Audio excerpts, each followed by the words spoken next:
시청자 여러분 안녕하세요. 육아포커스 이보연입니다. 합계 출산율이란 용어를 뉴스에서 많이 들어보셨을 겁니다. 합계 출산율이란 가임 여성, 그러니까 15세에서 49세 여성이 평생 동안 낳을 것으로 예상되는 출생아 수인데요. 국가별 또는 기간별 출산력 수준을 비교할 때 가장 많이 쓰는 지표입니다. 우리나라 합계 출산율은 2019년 0.92명, 2020년은 0.8명대로 떨어지고 2021년에 더 떨어질 것으로 예상됩니다. 이는 세계 평균 2.4명의 3분의 1 수준이며 OECD 37개국 중 최하위일 뿐 아니라 전 세계 중에서도 꼴찌 수준입니다. 정말 심각한 문제가 아닐 수 없는데요. 우린 지금 무엇을 하고 있으며 어떤 대책을 준비하고 있을까요? 2월 19일 저녁 육아포커스 시작하겠습니다. 정부가 올해 한부모 가족에 대한 지원을 강화하고 양육비 미지급자에 대한 제재 수위도 높이기로 했습니다. 여성가족부는 올해 5월부터 생계급여를 받는 중위소득 30% 이하의 한부모에게도 월 10만 원의 아동양육비를 지원하고 청년 한부모 지원 연령대를 만 34세까지로 확대한다고 밝혔습니다. 특히 양육비를 주지 않는 부모에 대해서는 오는 6월부터 지방경찰청장에게 운전면허 정지 처분도 요청하기로 했습니다. 또 오는 7월부터 양육비 이행 심의위원회를 거쳐 정부 홈페이지 등의 이름, 나이, 직업 등도 공개할 계획입니다. N번방과 박사방 등 사건을 통해 드러난 성착취 등 디지털 성범죄. 경찰이 지난해 특별수사본부를 운영한 결과 1000여 명의 피해자들이 확인됐고 다수가 10대였습니다. 사회적 공분이 일면서 주요 피의자 신상이 공개되는 등 처벌이 이어졌지만 유사 범죄는 계속 이어지고 있습니다. 경찰 측은 텔레그램 등에서 신분증 인증 등 보안을 강화해 어린 피해자들을 대상으로 한 성착취 범죄 사건이 접수되고 있다고 밝혔습니다. 10대를 대상으로 한 온라인 성착취 범죄가 계속되자 경찰은 잠입수사 법제화에 속도를 내고 있습니다. 아울러 현재 국회와 시민단체 공청회 추진 등을 통해 아동 성범죄 위장 수사 필요성에 사회적 공감을 얻기 위한 방안을 찾고 있는 상황.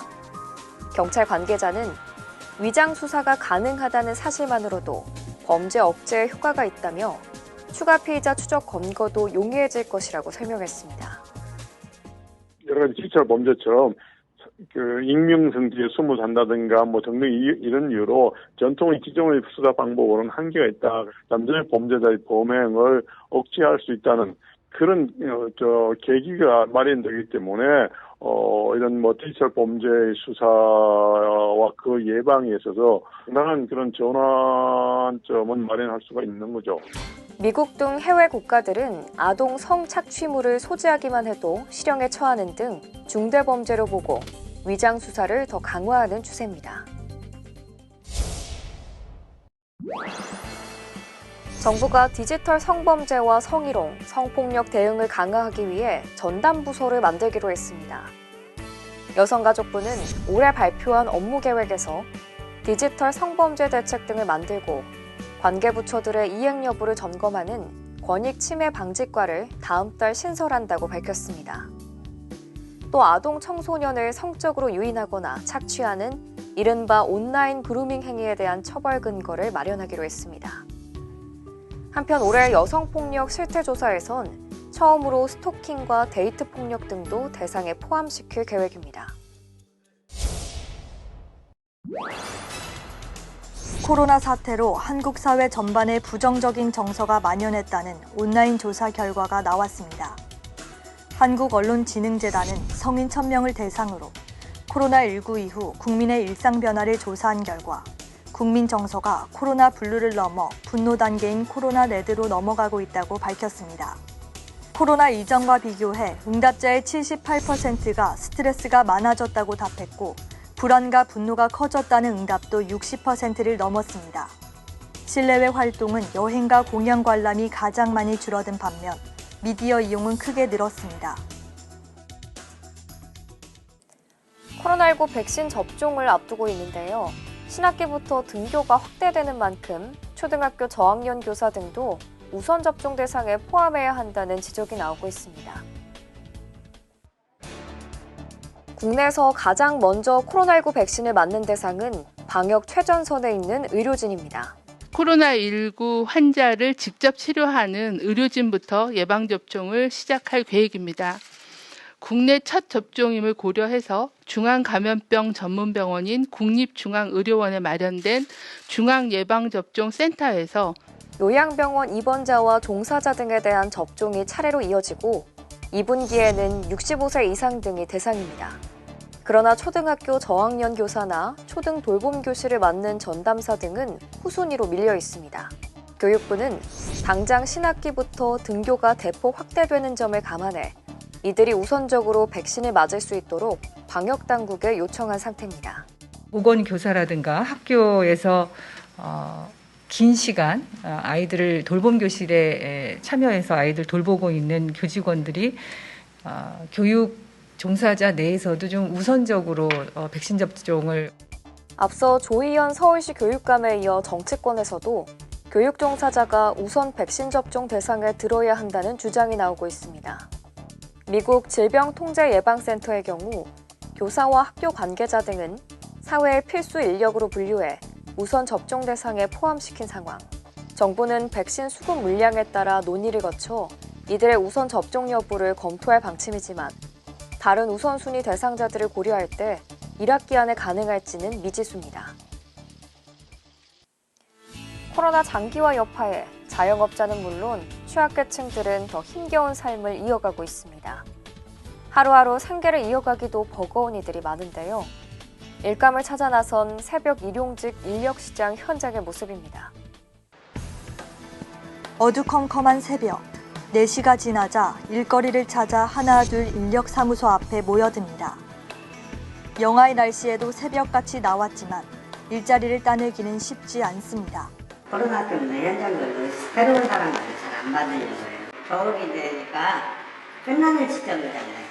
중개 수수료를 빼면 건설 현장 일용직에게 떨어지는 일당은 12만 원 정도.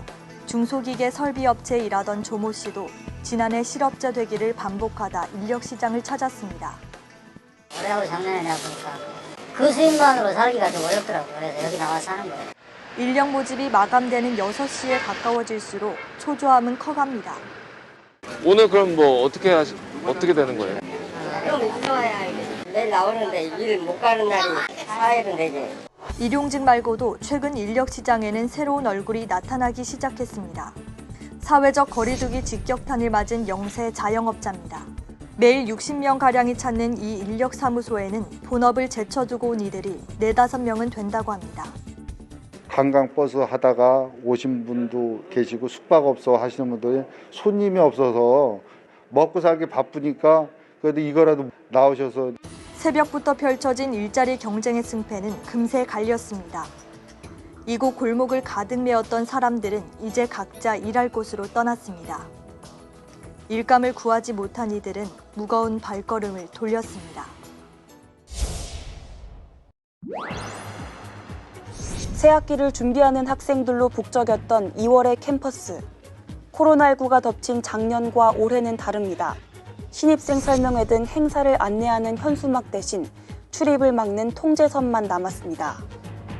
학생들끼리 미리 단톡방을 통해서 만나기도 하고 OT라든지 MT도 같이 준비하고 했는데 지금 그런 건 없고 비대면으로라도 선배랑 이렇게 교류하게끔 학생회에서 이렇게 해주고. 연세대는 1학기 전체를, 중앙대는 학기 첫 8주를 비대면 강의로 진행하기로 했습니다. 정상 수업을 기대하던 학생들 중 일부는 휴학을 결정했습니다. 대학생 4명 중 1명이 그렇게 답했다는 통계도 있습니다.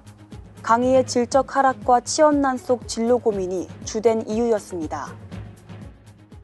다음 학기에도 비대면으로 결정이 거의 확실시되면서 이제 휴학을 한다는 동기들이 많이 있는 것 같아요. 동영상은 올려주시는데 제대로 전달이 안 되는 경우나 필기가 안 보이는 경우도 덜어 있어가지고. 대학가 근처 원룸촌도 횡하기는 마찬가지. 2월까지 하면 아무리 못해도 반이 될 거야. 반이 비대면 하니까 안 오지. 대학가를 찾는 학생이 줄면서 원룸촌을 중심으로 세입자를 구하지 못해 고민하는 집주인들이 많습니다. 대학가의 침체된 분위기는 새학기 시작 후에도 당분간 이어질 전망입니다. 주택에서 주로 사용하는 가정용 액화석유가스, 일명 LPG가 폭발하는 사고가 최근 빈번하게 발생하고 있습니다. LPG 사고는 주로 겨울철에 집중적으로 발생하는 것으로 나타나 주의가 요구됩니다. 주택 밀집 지역 한가운데가 마치 폭격을 맞은 것처럼 폭삭 주저앉았습니다. 사고가 발생한 건 1일 오후 7시 15분쯤. 폭탄 터지는 대로 막 이랬어요. 집주인이 저녁 식사를 준비하기 위해 가스레인지 불을 켜는 순간 폭발이 일어난 겁니다. 저도 살면서 저 집은 도시 가서 저도 된 줄 알고 있었어요. 그런데 이제 지금 이래 사고 나고 보니까 그 주위 분들, 동네 주민들 이야기를 들어보니까 그렇게 됐다 하더라고요. 7명이 중경상을 입고 주택 5채가 파손된 사고는 옥상에 있는 LP 가스통에서 가스가 새다 가스레인지 불을 만나면서 폭발한 것으로 추정됩니다. 이튿날 경남 의령군의 한 단독주택에서도 유사한 LPG 폭발 사고가 발생해 2명이 중상을 입었습니다. 이 집 역시 가스레인지에 불을 켜는 순간 폭발이 일어난 것으로 전해졌습니다. 겨울철에는 난방 수요가 많은 데다 환기도 잘 이루어지지 않기 때문에 이런 폭발 사고가 빈번하게 발생합니다. 통계에 따르면 최근 5년간 전국에서 발생한 전체 LPG 사고의 30% 정도는 겨울철에 집중됐습니다. 또 도시가스에 비해 LPG 사고 건수가 3배 이상 많았습니다. 가스레인지 콕이나 중간 밸브 이런 걸 잘 잠그고 가스 누출 인지가 조금이라도 되면 환기를 먼저 하는 게 중요하다. 가스안전공사 측은 겨울철 가스 사용이 많은 만큼 주의가 필요하다고 당부했습니다.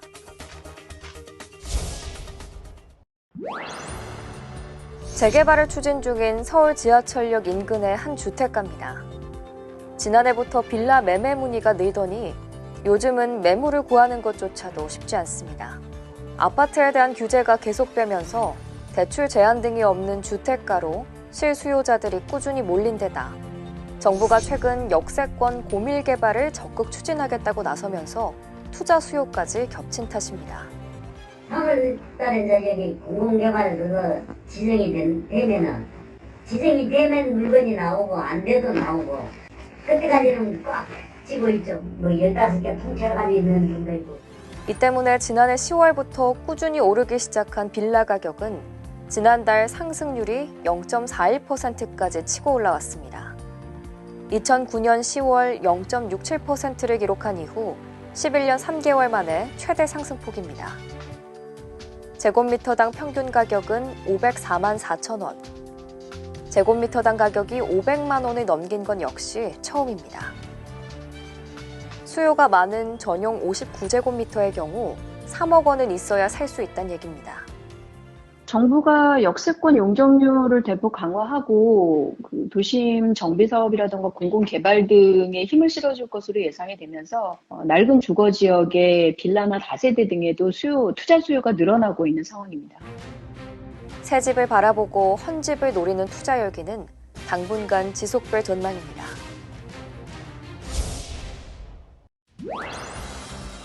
경남 거제시 동부면 노자산 골짜기.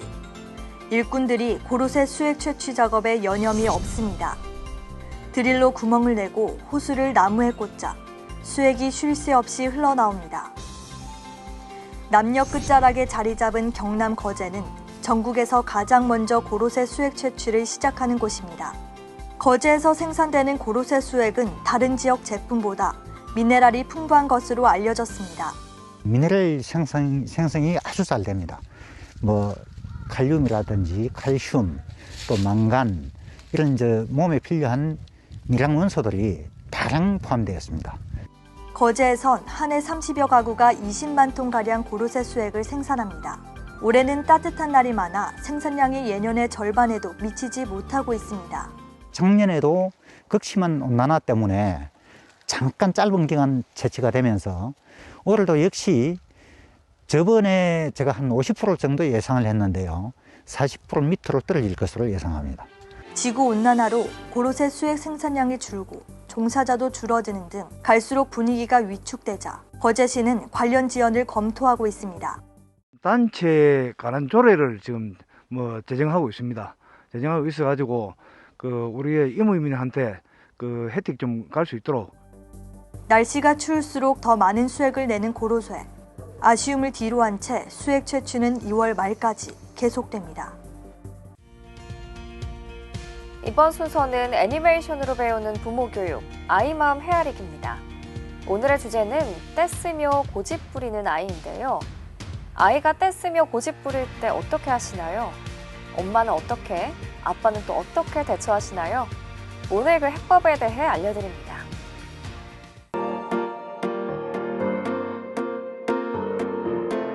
뗐을 때 마치 고릴라처럼 고집만 부리는 아이. 어떻게 대처해야 하나요? 아빠, 나 아이스크림 사주세요. 나도. 안 돼. 가서 밥 먹어야지. 싫어. 나도. 안 돼.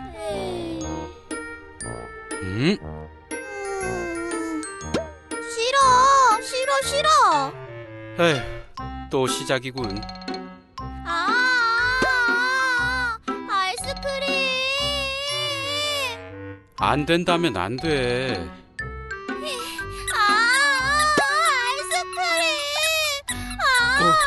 아이스크림. 알았으니까 일어나자.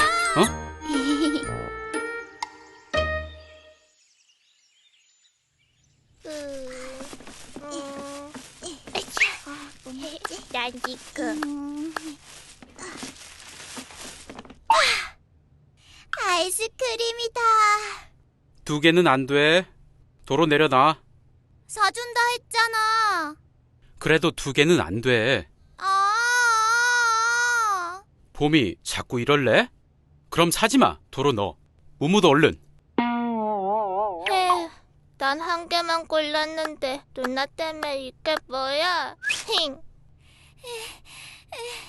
아빠 미워. 글쎄, 안 된다면 안 되는 거야. 나는 봄이 고릴라.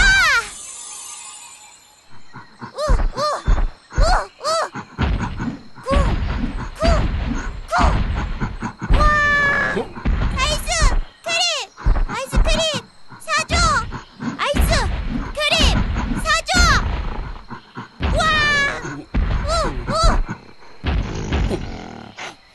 안 돼. 이번엔 봄이 사자. 아이스크림 사주지 않으면 확 물어버린다.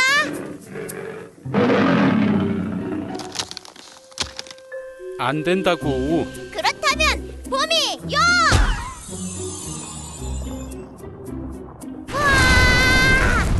안 되는 건 안 되는 거야. 아빠, 왜 얼음이 됐어? 봄아, 고릴라 주먹으로 깨봐.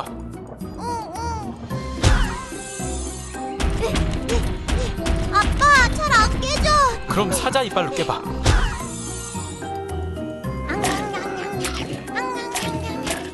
봄아, 용이야, 용.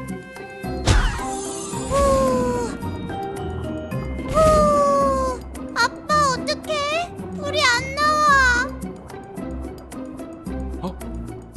봄아, 아까 어떻게 불이 확 하고 나왔지? 화나서. 왜 화가 났어? 아빠가 아이스크림 안 사주니까.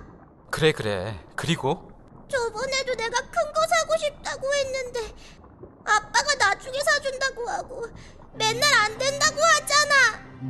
아, 정말 아빠가 그랬어?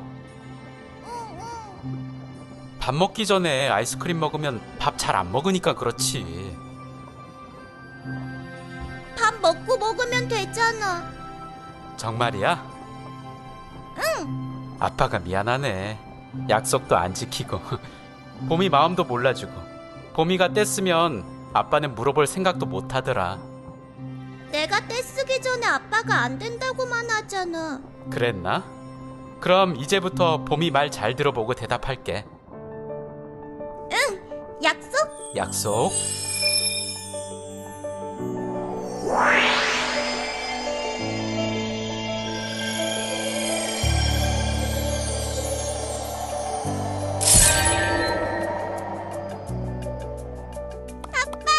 봄이야.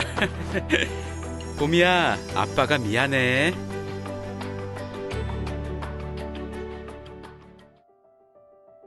영유아들은 때를 부릴 때 정서를 폭발적으로 표출하지만 감정을 수용적인 태도로 받아들여주면 쉽게 가라앉히기도 합니다.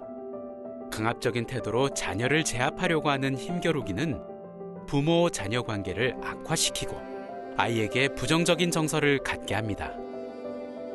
아이가 자기 주장을 표현하는 것을 당연하다고 이해해주고 아이의 의견을 들어주는 경험을 많이 할 수 있도록 도와주세요. 자신의 의사가 존중되는 경험이 거듭될수록 상대방을 위한 배려도 점차 할 수 있게 됩니다. 들어줄 수 없는 상황을 아이가 이해할 수 있는 선에서 충분히 설명해 주세요. 그래도 계속 떼를 쓴다면 단호한 자세를 보여야 합니다. 이때 아이가 선택할 수 있는 2가지 정도의 대안을 제시하고 결정하도록 기회를 주는 것도 좋습니다.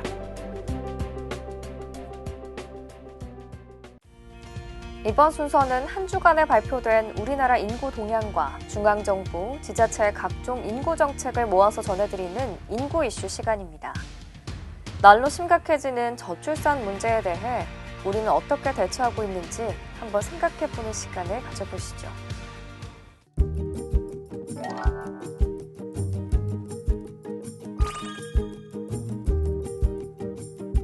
여성가족부에서 발표한 2020년 경력단절 여성 현황을 말씀드리겠습니다. 전국 경력단절 여성 수는 2016년 1920만 4천 명이었던 것이 2020년엔 1,500만 6천 명으로 역시 감소 추세에 있습니다.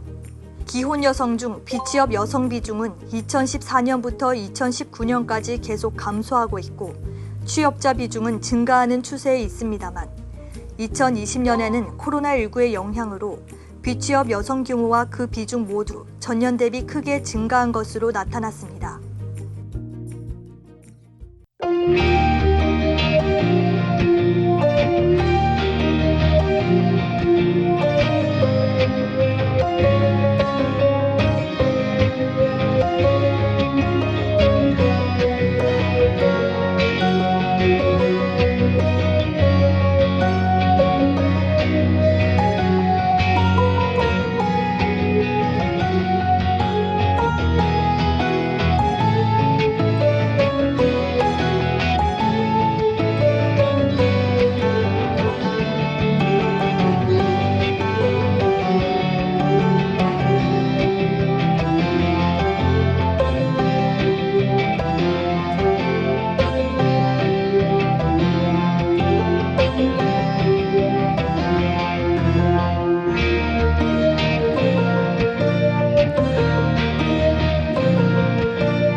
또는 주택개보수 지원하는 사업입니다. 그동안 수급 가구 내 미혼 청년이 부모와 떨어져 거주해도 한 가구로 인정되어 일괄 지급되었으나 올해부터는 부모에게 지급되는 주거급여와 별개로 따로 사는 청년들도 임차급여 지원이 가능해집니다. 2월 19일 육아포커스 여기까지입니다. 벌써 한 주가 끝나고 내일부터는 주말인데요. 내일은 가족들과 함께 가까운 공원에서 햇빛 샤워 시간 가져보는 거 어떨까요? 한국인의 93%가 혈중 비타민 D 결핍 상태라고 합니다. 햇빛 샤워로 비타민 D 보충해 주시면 좋을 것 같습니다. 저는 내일 토요일 오전 9시에 다시 찾아뵙겠습니다. 고맙습니다.